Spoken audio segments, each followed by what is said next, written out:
Hey there, truth seekers. I'm Larry Litton, your guide through the maze of modern politics and power dynamics on liberty, leadership, and lies. Each episode will challenge the narratives, expose the lies, and celebrate the leaders who champion true liberty. Get ready to question, learn, and maybe even change your mind.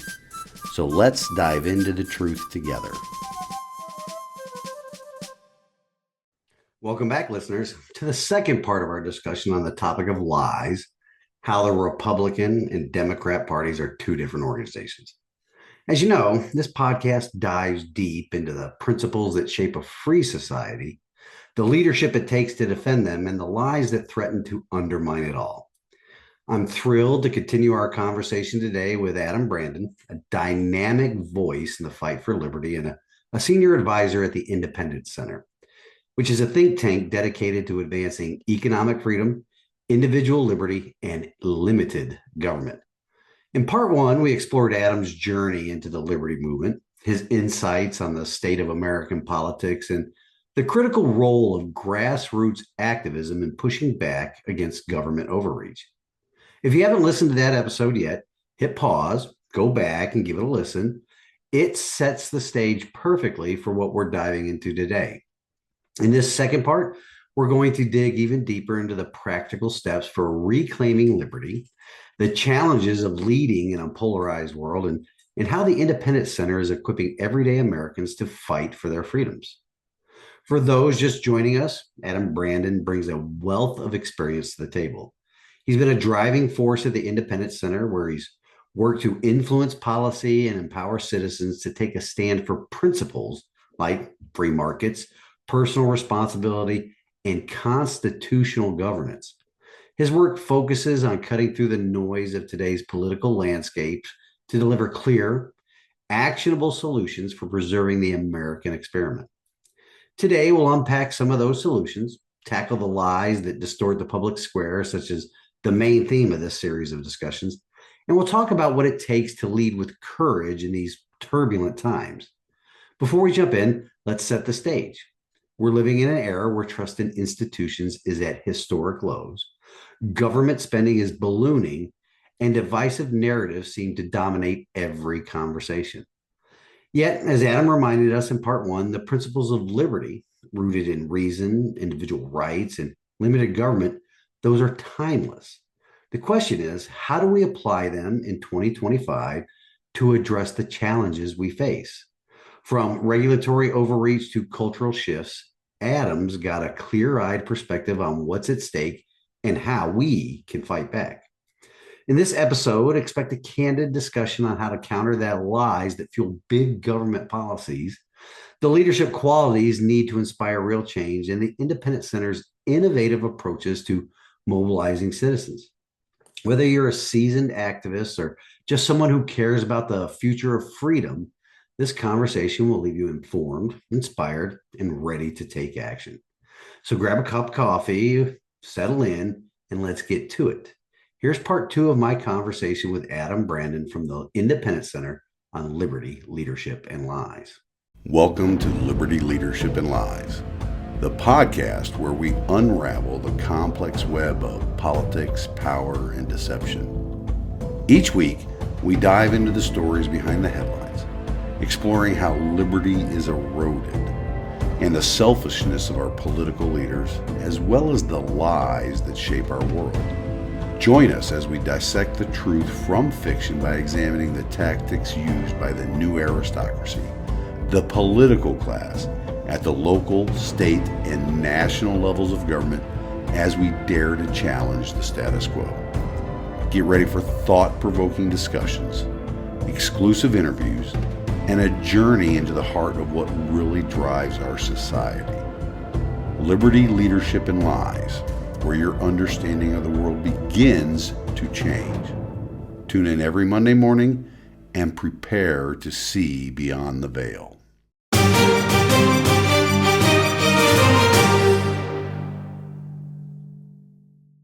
Stay tuned, because we're about to dive into the heart of what it means to lead for liberty in today's world. Let's do this. So once again, grab your sweet tea or your coffee, and let's get to it and take a stand in the arena together this week, ladies and gentlemen. with Mr. Adam Brandon. Here we go. Yeah, because this debt, oh, I warn my listeners all the time. There is no recovering from this amount of I debt. I told my dad, remember I mentioned my dad is an evangelical, Yeah. so abortion is obviously his one of his biggest issues. Mhm. And I showed him stats that when the economy is bad, abortions skyrocket. And Mhm. when the economy is good, abortions fall. It's But just like you're saying, economy up, abortions down. Boom. It just moves like this. So I'm like, I'm not even talking about abortion, but I tell you what, based on that math, what is the world going to look like in a sovereign debt crisis? that's going to be terrible. I mean, abortion is going to skyrocket. So if abortion is your big issue, you should be caring about this issue. But everything else is a derivative of this spending. So if you crash the economy, I don't care what your issue. I mean, you're not if you're a big military hawk and we have a sovereign debt crisis, you're retreating across the world. Like you are cutting programs. You are sixth gen fighter, over. Developing new modern submarines, over. All of those things are over. Over. Hey, and what about, remember I mentioned that guy with no arms, lost Mhm. him over in the Mid East?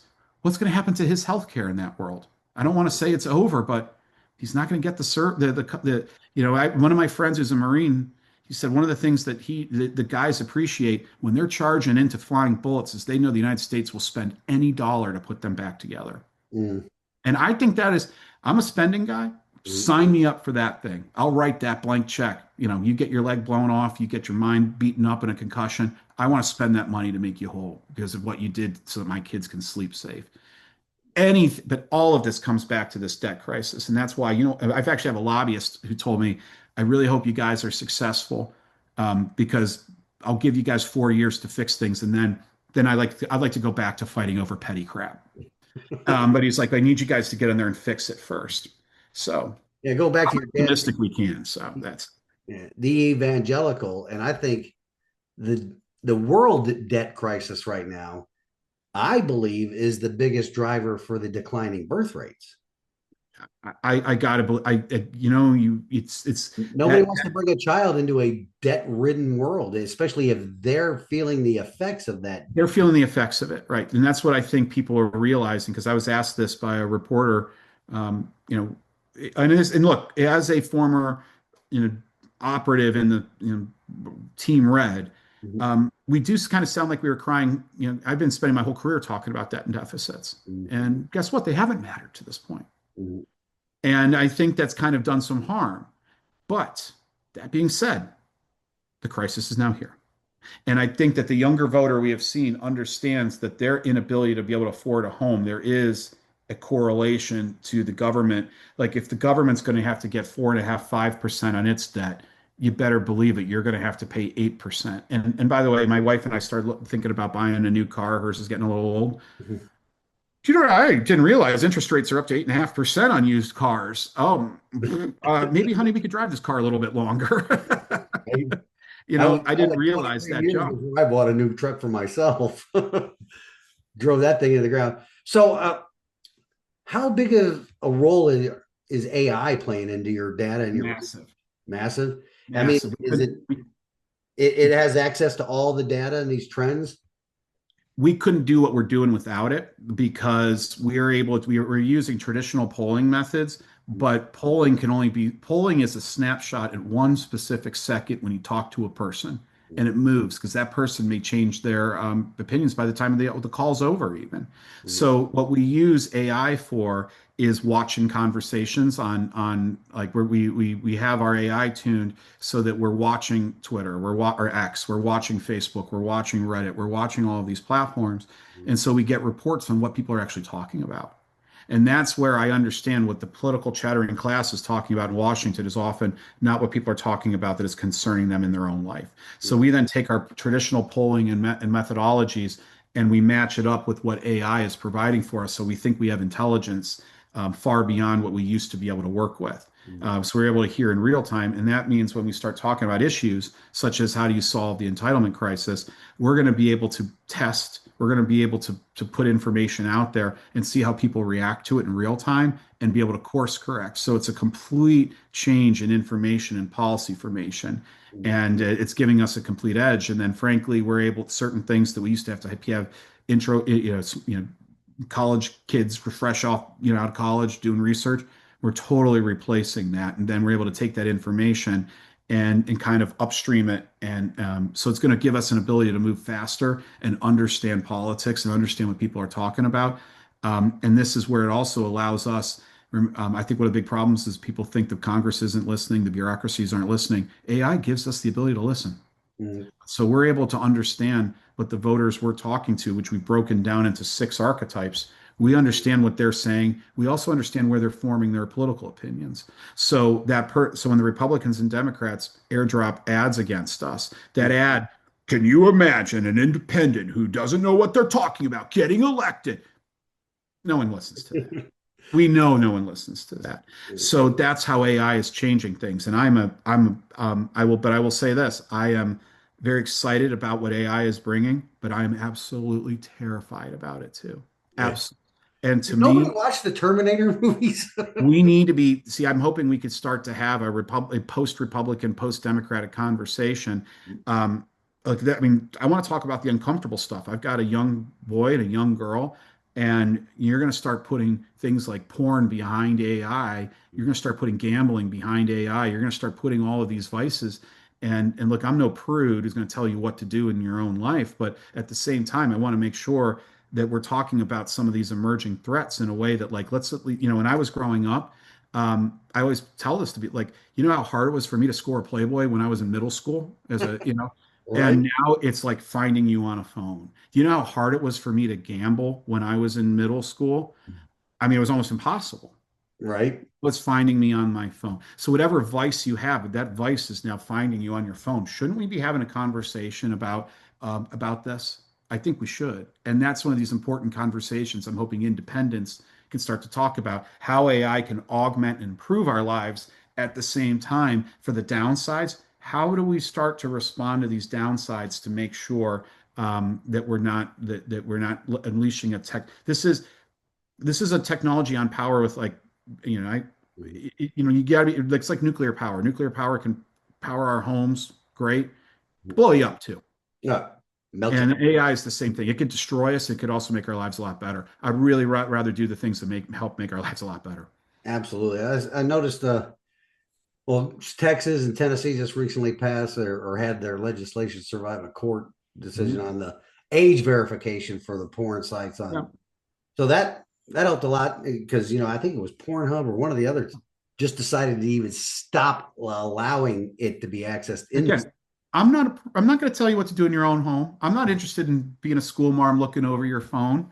But if you're 18, go ahead and do it, but keep the kids away from Keep the kids out. I'm going to have a hard enough time raising my young boy. it. Don't make it harder on me, man. I'm going to teach him with values. I'm going to teach him all of this other kind of stuff. But it's not just that. It's like, what if he's in a weird phase in life and he wants to rebel, and all of a sudden, a terrorist group starts to reach out to him. Like, whoa, we need to have a conversation about how we're dealing with all of this stuff. And I don't think we are. So I honestly think debt's the most important issue, because if you wreck your society, then all these vices just go on, they go nuts. But at the same time, I would like to start having conversations, because, again, I look at healthcare. I think AI is going to have the ability to fundamentally change healthcare, make us healthier, and reduce costs.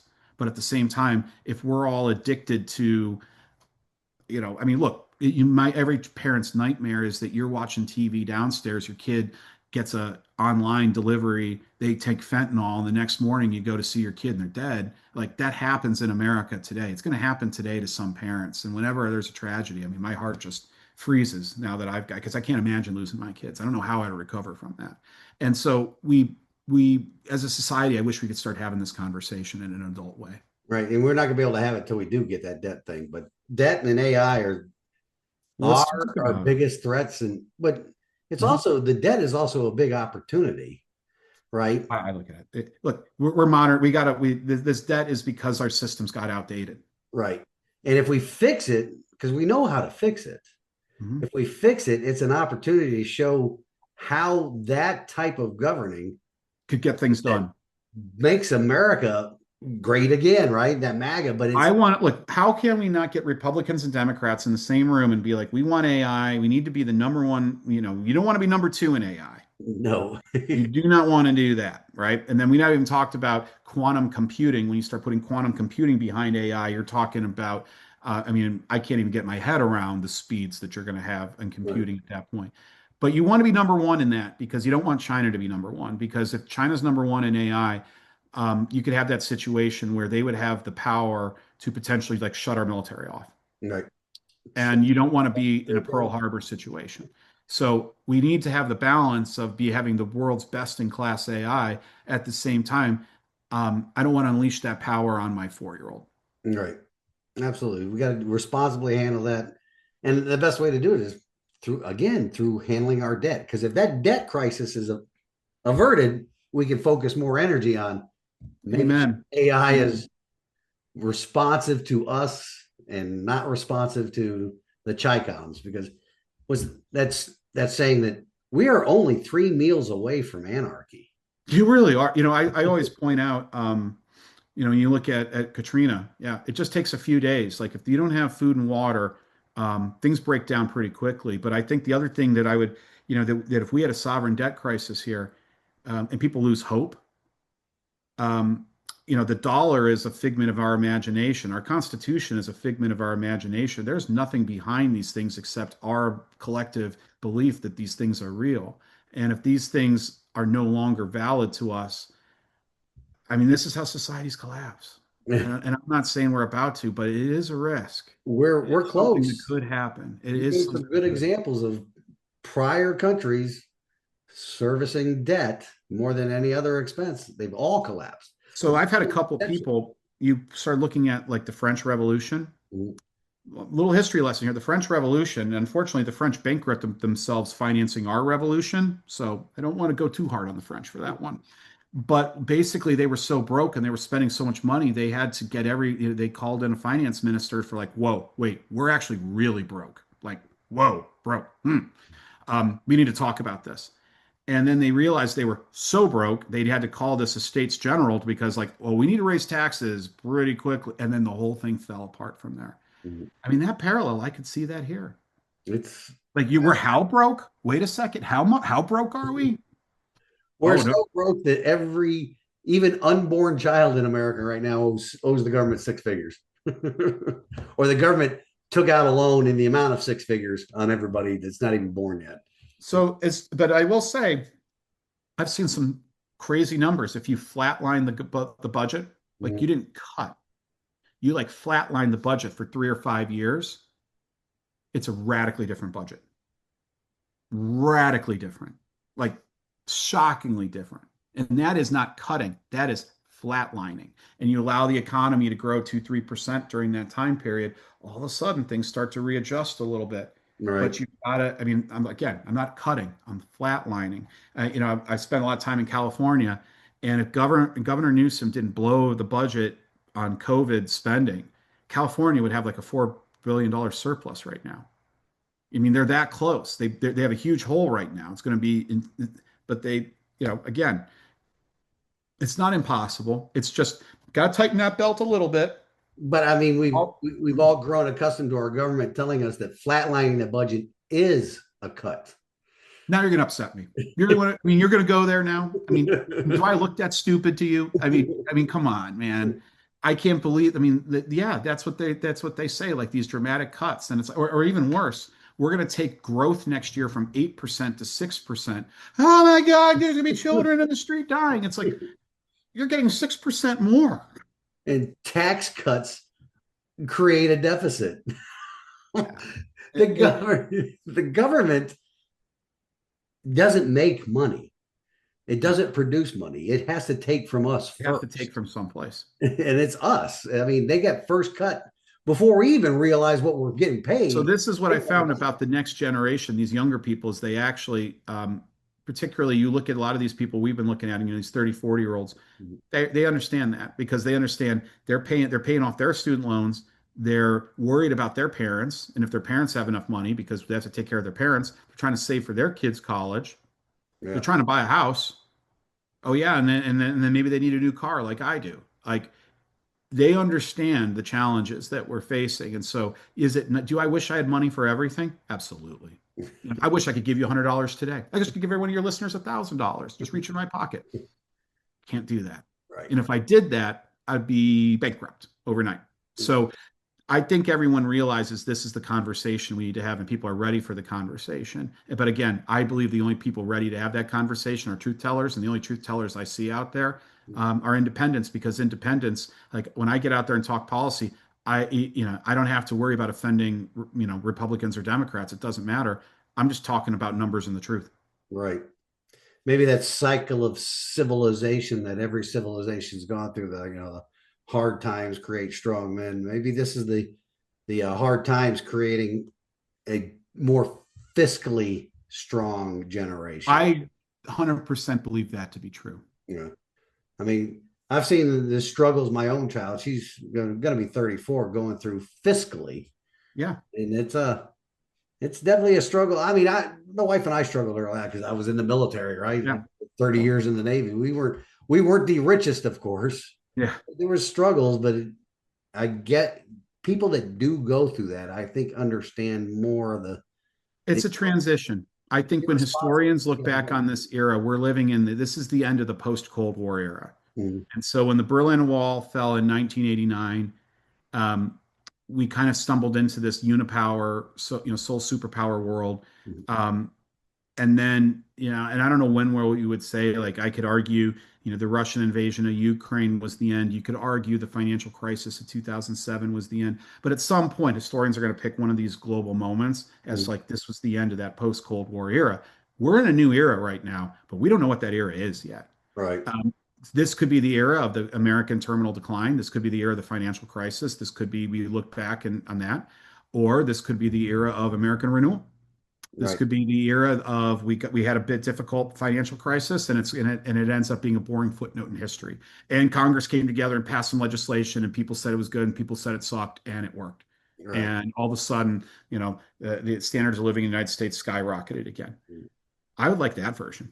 Oh, absolutely. That's the version I'm going to go out and fight for. So now, speaking of independence, and we have a couple in our Congress right now.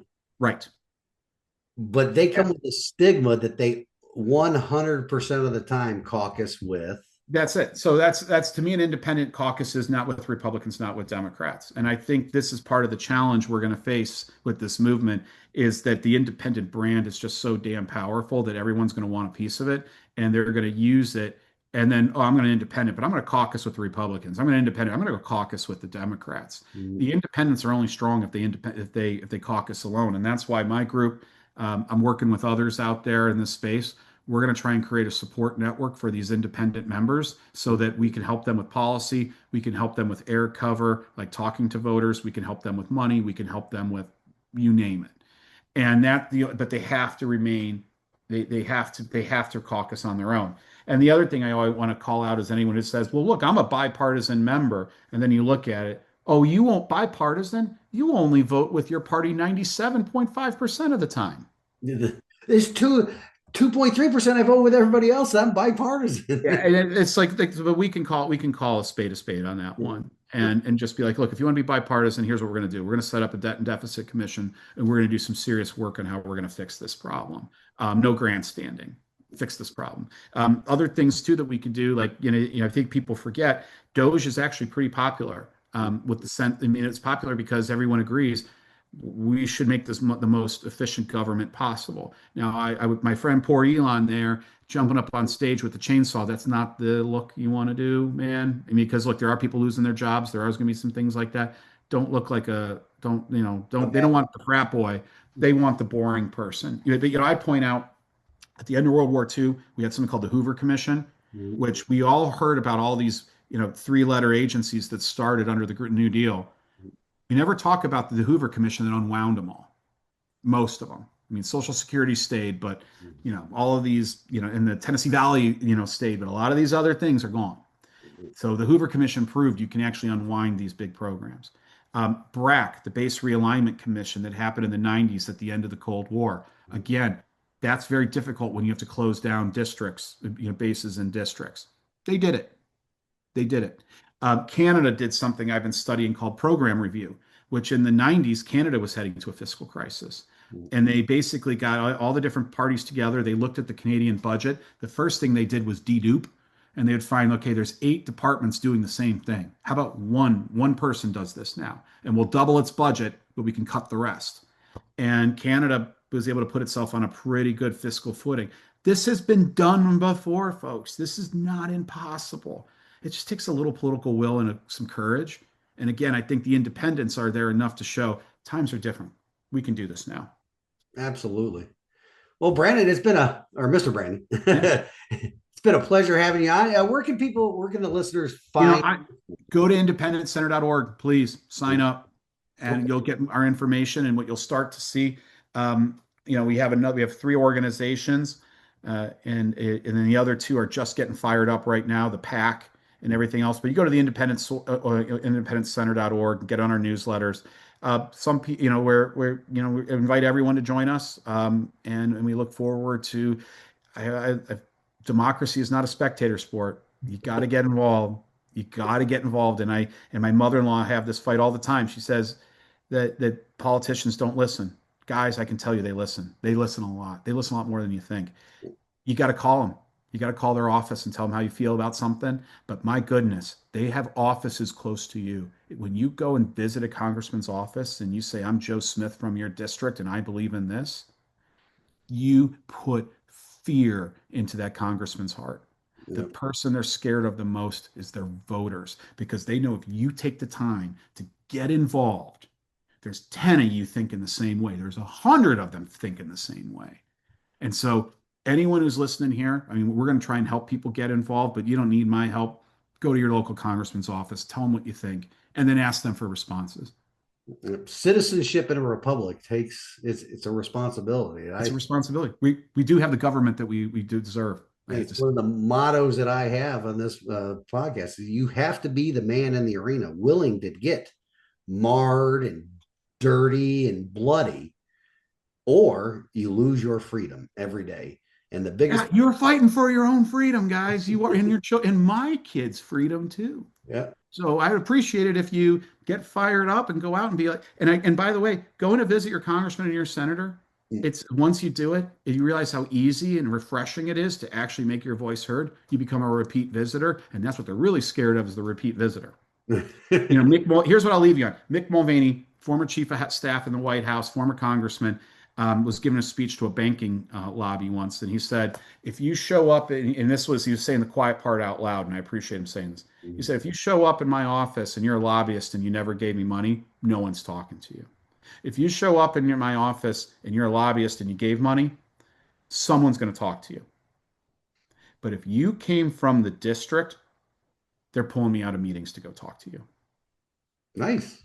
Think of that. Every congressman thinks the same way. The people on this podcast, you guys do not realize the power that you have. You are not using the power that you have. All the money in politics, it doesn't really matter, actually, because it's trying to influence you. So if you are impervious to that influence and you make your voice heard, you, and drag your family too, and your friends, you can save the country. Well, Adam, thank you once again. I'll hang up a link to the website in the comments to this episode, and I hope to get back with you after the midterms to see how things went. Yeah, hopefully I'm not unemployed and looking for a new career at that point, and hopefully I'm really excited to share with you the work we're going to do in the new Congress. But there's a lot of fight ahead of us. Thanks a lot. Really appreciate you doing this, and thank you for being such a great conduit of information to your community. Thanks, sir. Thank you. Take care.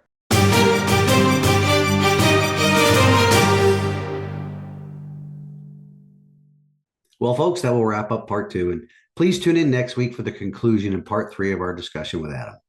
Once again, here's the weekly plug for the annual Freedom Festival being put on by the Tennessee Constitutional Grassroots Coalition. It is scheduled for October 4th. Again, it's in Loudon, Tennessee. There are a bunch of great speakers and entertainers lined up for your enjoyment, and they're adding more all the time. For more information, visit their website. It is tcgc1776.org. Again, that is tcgc1776.org. Now, for my fellow Tennesseans, please keep a watch on the electoral battle happening right now for Congressional District 7 seat right here in our beloved volunteer state. The field is getting packed, which is no surprise. One of the most concerning candidates in that special election, and no, it isn't the commies candidates, is State Representative Lee Reeves. He is the establishment pick and would do more harm than the Democrat if that person were to be elected. He is a transpublican's transpublican, and every effort should be made to deny him that congressional seat. He'll talk a big game about his loyalties to Trump and Make America First, but his real loyalty is only determined by the political wins. Like most of the commies in elected office today, his principles are about as firm as a wet spaghetti noodle. In closing, this week's wisdom from God's word comes to us from the book of Micah, chapter 6, verse 8. He has shown you, O mortal, what is good. And what does the Lord require of you? To act justly and to love mercy and to walk humbly with your God. We as a nation know what is good and what is required, but we as a nation have failed to act upon that for generations now. If we acted justly, we would not let our apathy drive our republic to the state it is in right now, where the national debt is about to destroy us, where our government and its institutions have been weaponized against the very creator endowed rights enshrined in our Constitution, where weasels can publicly assume the mantle of a champion for liberty only to profit from establishment ties and illegal immigrant rent payments, and on the list goes. The recent revelations by DNI Tulsi Gabbard, well, not new information to more than 70 million Americans, it has exposed the rot of those institutions. We shall see if those in elected office at the national level today will act justly in the coming weeks. Do not be surprised, though, if nothing does happen. Many, far too many people in our nation's capital, as well as our state's capitals, believe that preserving the institutions in their current forms are a much better alternative than correcting course and returning the ship of state back to its constitutional course. That's it for this week, folks. Be sure and tune in for part 3 of our discussion next Monday. So until next week, Reveille, it's time to wake up.